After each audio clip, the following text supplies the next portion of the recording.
Hi everyone, my name is John Amajan Arsoydan and we are group number 8 and we are supposed to choose a story that has been recently in the news and we need to analyze it for narrative rationality for chapter 22. Go ahead. Yeah, so in chapter 22 lecture, under assumptions, we talk about how humans all have a general understanding of narrative.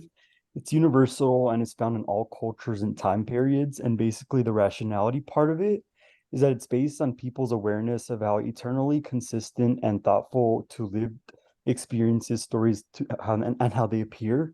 So basically, in how like general stories, how we all perceive like simple folk tales and stories and how like they're very simple across the board and almost like game telephone, very simple, leads to less, you know, details being put in throughout the line.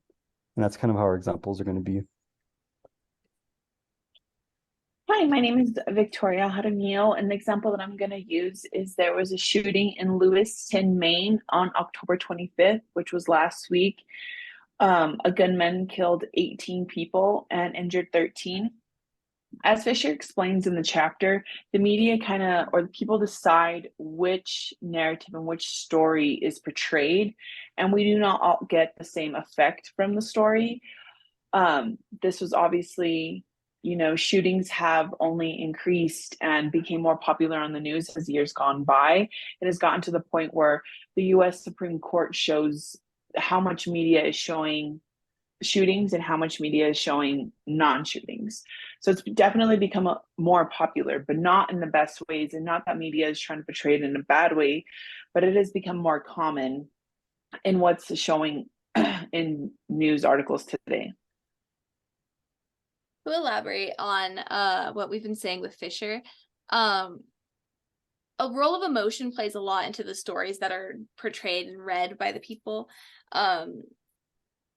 We are basically the fidelity and the coherence of the stories that we're reading is like what aligns with the people's beliefs. Like, say there's people who like are very advocating on like gun rights applying to the main situation, and they're like, constitution says we have the right to bear arms, the Constitution says all this, but then day after day, week after week, month after month, there's another shooting, and there's always going to be the people who are like, well, this is because we're uneducated. If you take people's guns away, criminals are still going to have guns, compared to the people who are like, no, we need gun rights because this happens far too frequently and it needs to be talked about and it needs to be discussed and it needs to be changed. Before I give my own example, I would like to further explain on that. And these shootings seem to be happening very as closer we get to the new elections of presidents. So a lot of people are doing their own conspiracy, saying things like we need to either ban the guns or we need to give people who want guns a mental examination. And this is actually a big debate that me and my mother have almost every 4 years. And every time she says something that blows my mind away, like, because there is two main parties, the Republicans and the Democrats.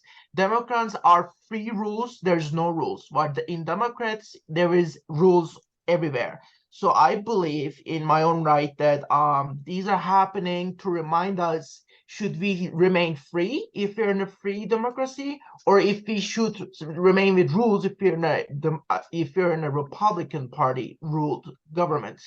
Also, my own example is that we recently celebrated the 100th year of Turkish government last Sunday, and I'm super happy. And I hope to live another 100 years to see, when I'm 125, to see the 200th year in the making. So, yeah.